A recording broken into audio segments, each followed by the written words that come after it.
Recently, a video made the rounds claiming the Tejas is by far the worst modern fighter jet in the entire world, built on failure, rejection, and corruption. As someone who looks at actual capabilities, not just narratives, I had to respond. This isn't about nationalism, it's about correcting a record flooded with half-truths and outdated information. Let's go through the claims, one by one. Claim 1. The Delta Wing is a 1990s failure. The video's biggest misunderstanding is aerodynamics. Yes, a pure Delta has high drag at low speed, that's physics 101, but the Tejas isn't a small Mirage 2000. It's an unstable tailless Delta controlled by a digital fly-by-wire system so advanced it was a massive tech leap for India. The low-speed handling nightmare is a myth dispelled by every pilot who's flown it.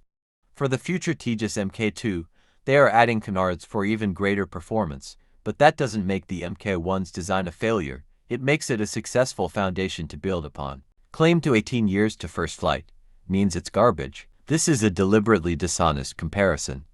The JF-17 took 5 years because it was a Chinese-modified MiG-21, built on an existing airframe and supply chain. The Tejas was India's first-ever clean-sheet modern fighter. They had to invent everything: carbon composite manufacturing 45% of the airframe, a quadruplex digital fly-by-wire system for an unstable design, and an entire aerospace testing infrastructure from scratch. The perfect analogy is India's own Su-30 Mki.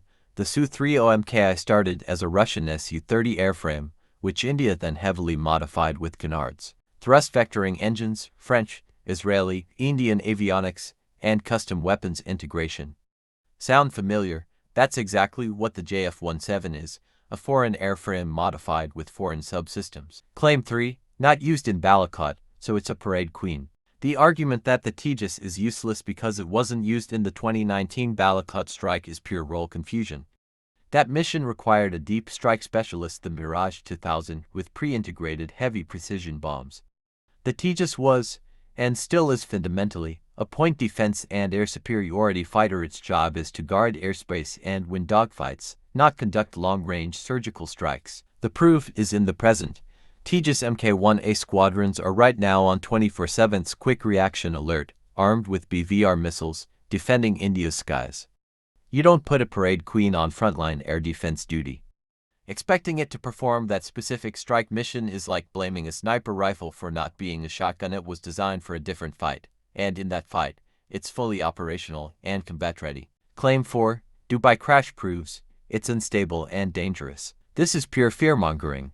The crash is under investigation, but early reports from credible aviation analysts point to pilot error during a late go-around maneuver, not a flight control failure. By this logic, the F-22 Raptor and F-35 crashed on landing, F-16, Typhoon, and Gripen all have demonstration crash are all unstable.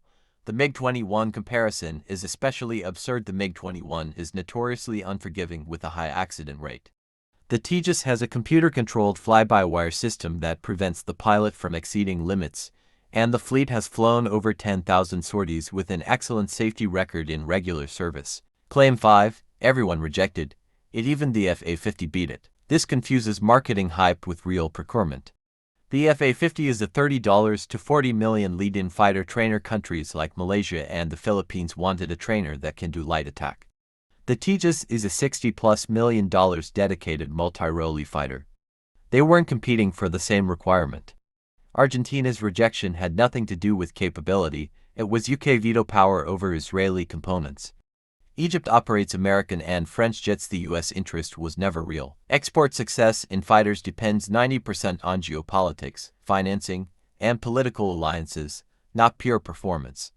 Brazil is in advanced talks for the Tejas, and the Philippines is reconsidering it for its heavier fighter requirement. Claim 6, 42 years and still, no real fighter. This final claim is so detached from reality it's almost impressive. The Tejas is operational with 2 frontline IAF squadrons flying bullets and flying daggers. What does a modern 4.5 generation fighter need? ESA radar. Tejas has modern Israeli and soon indigenous ESA radar, advanced EW suite. Tejas has Israeli integrated ECM and ESM system and soon to do EW suite, modern BVR missiles. Tejas has Ostrom K1 comparable to M120C and R77, and soon Ostrom K2 comparable to PL-15 and Ostrom K3 comparable and most likely superior to Meteor missile. Modern WVR missile, Tejas is integrated with Python 5 and is ROM, both world-class close combat missiles, precision strike. Tejas has world-class hammer glide bomb and soon indigenous Gorov bombs, SA bombs, BrahMos NG, Jerdusai and Rudram arm. The Indian Air Force, the actual customer, has placed firm orders for 180 Tejas Mk1A and Mk2 variants to form a significant part of its future combat fleet. They're spending billions of dollars and dedicating squadrons to it. They wouldn't do that for a ceremonial aircraft. The jet is real, it's capable, and it's in service. The rest is noise. Better focus on your own non-existent Air Force.